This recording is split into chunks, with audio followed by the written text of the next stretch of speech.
在今天 ，WTT 澳门冠军赛的赛程表已经出来，同时就在昨天，冠军赛的抽签顺序也都排了出来。很多人都看见了孙颖莎的抽签位置，相当于是上签了。她一路避开了王曼玉、陈梦和刘诗雯等人，一路来到了决赛，独守下半区。对于国乒队员们来说，上半区几乎是竞争最厉害的区域。这上半区的人有很多，但来自外部的竞争对手没几个。杜凯琴就是其中一个。他曾经在去年的 WTT 世界杯中击败了王曼玉，让王曼玉提前出局。杜凯琴早在之前就针对王曼玉的反手拧球技术做出了一系列的训练，因此王曼玉在他手上没有讨到任何好处。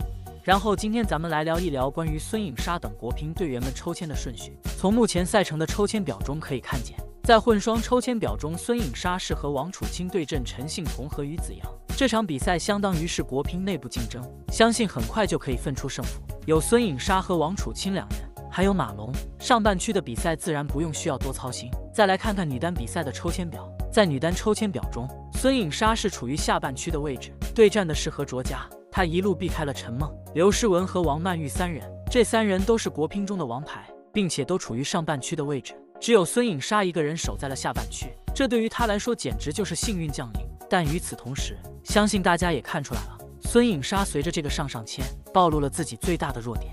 在此前，孙颖莎在去年的世乒赛中输给了王曼玉，让很多人十分意外。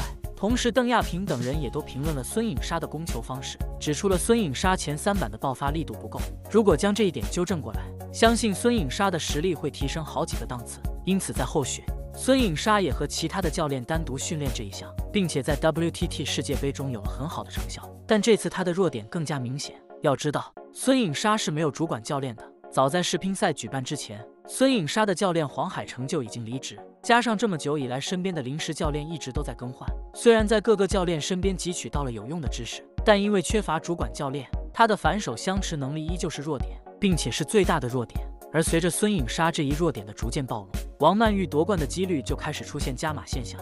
毫不客气地说，孙颖莎目前最大的对手其实不是陈梦，而是世界排名目前处于第4的王曼玉。王曼玉的反手拧球能力对于孙颖莎来说正好是相克的。如果王曼玉在比赛中揪住孙颖莎的反手位，那么孙颖莎在攻球是会出现不适应现象，正手能力也会被压制，孙颖莎将会全方位被克制，而王曼玉夺冠几率也会升高。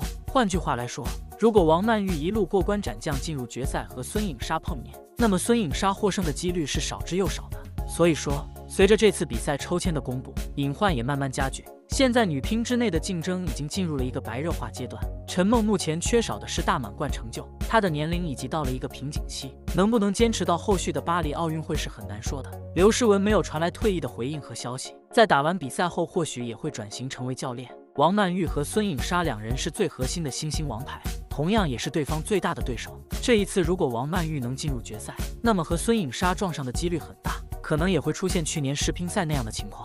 就看女单比赛中孙颖莎和王曼玉的实力到底会碰撞出怎样的火花吧。那么大家认为通过这场抽签，孙颖莎的弱点暴露之后会有怎样的解决办法？王曼玉会不会在决赛中和孙颖莎相逢比赛呢？欢迎在评论区中热烈讨论，关注杂酱体育圈，了解并关注最新比赛资讯。我们下期再见。